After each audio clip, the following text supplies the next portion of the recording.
Ouverte la semaine congolaise du tourisme.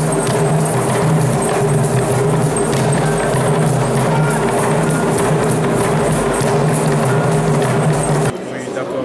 Alors nous sommes Holidays in Kimia. Nous sommes une entreprise touristique.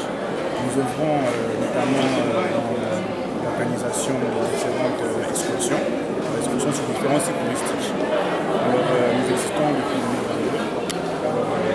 C'est ce que nous faisons chaque mois. Chaque mois nous organisons des excursions et voilà, des activités touristiques, des sorties privées selon la chaque mois. Chaque mois. Okay. Quel est votre message ou idée? Bon, le message que je donne, c'est de venir à Holidays in Kimia. En tout cas, actuellement, c'est pour moi la meilleure société qui puisse exister. Elle est en cours de développement. Alors, pour tous ceux qui aimeraient voyager, rencontrer les différents sites touristiques, parce que là, ils ne connaissent même pas. Il y en a qui ne sont jamais à la Zongo, il y en a qui ne sont jamais à la Rue La Loge. Donc, ce sont les sites que nous avons déjà eu à visiter. Pour tous ceux qui sont intéressés pour la découverte touristique, Kinshasa, on a essayé vraiment à l'extérieur. Nous vous invitons à venir partager avec nous Holidays in Kimia.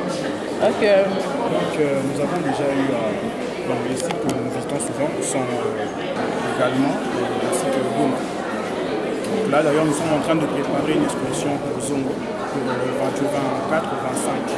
Donc, nous passons le réveillon de Noël à Zongo. Ainsi que l'activité organisée à Goma et à Mwanda. Donc la visite pour Mwanda et de Goma qui se passera du 23 au 26. Du 23 décembre au 26 décembre. Les prix et les catalogues sont là, j'espère que nous pourrons vous transmettre très vite. Voilà, donc d'abord nous sommes tous ici pour célébrer la semaine congolaise du tourisme qui a commencé hier, dont le lancement a été donné. Le coup d'envoi a été donné par le ministre du tourisme, l'excellence Didier Pambia hier, et qui clôturera le 30.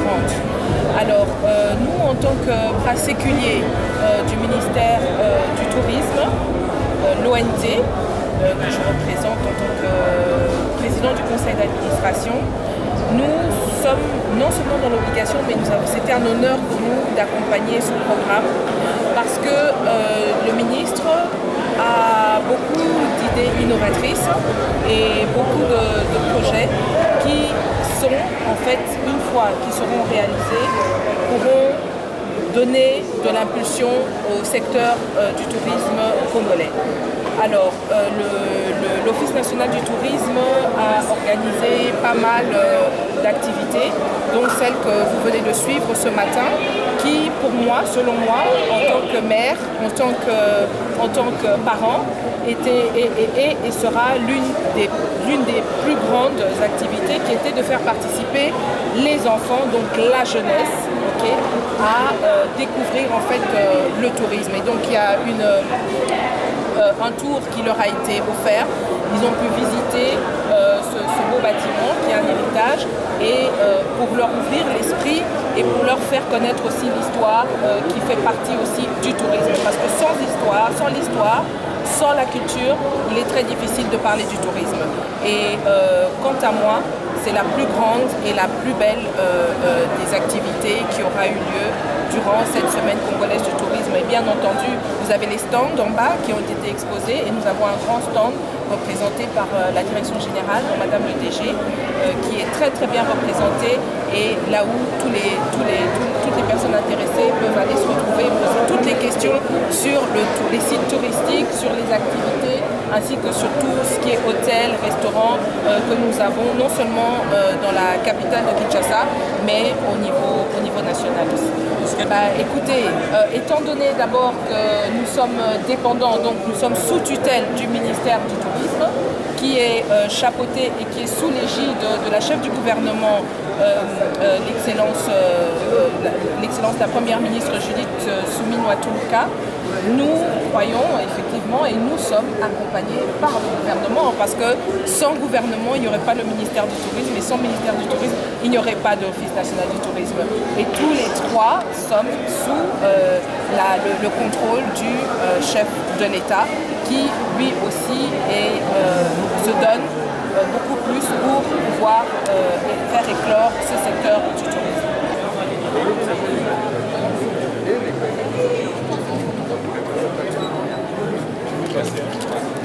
Excusez.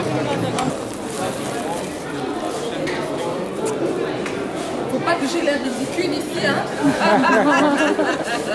Quel est le nom du village situé près des chutes de Zongo où les visiteurs peuvent découvrir la culture et les coutumes locales? Makanda. Mais il n'y a pas d'affiche quand on arrive, hein. Non, Il n'y a pas, c'est ça, il n'y a pas de signalisation. oui. Quelle est la mission principale du jardin botanique de Kissan?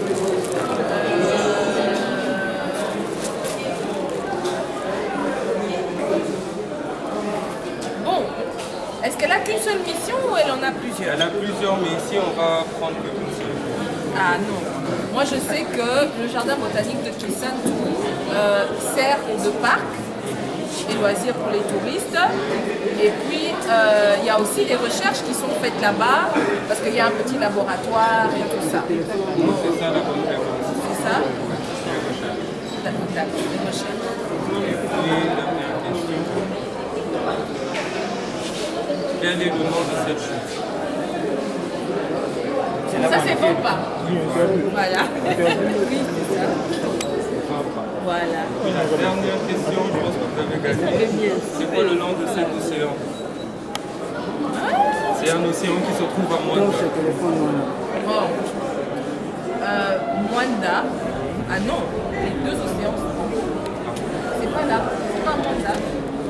Non, c'est l'océan. Non, c'est l'océan Atlantique. L'océan Indien, c'est par là, de l'autre côté. Voilà. Et puis, Zanzibar. Zanzibar. Oui. Du 20 au 26. J'ai entendu parler de Calamar et Rio. J'ai entendu parler de Sea Cliff. J'ai entendu parler de Rio Jambo. Ok. Voilà. Mais ça doit être bien propre. Bien... Il n'y aura pas de problème. Parce que s'il faut passer Noël là-bas.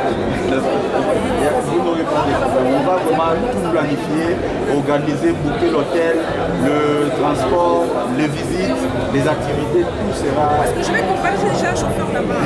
Je vais comparer les prix. La carte, on va le mail. On peut avoir la carte.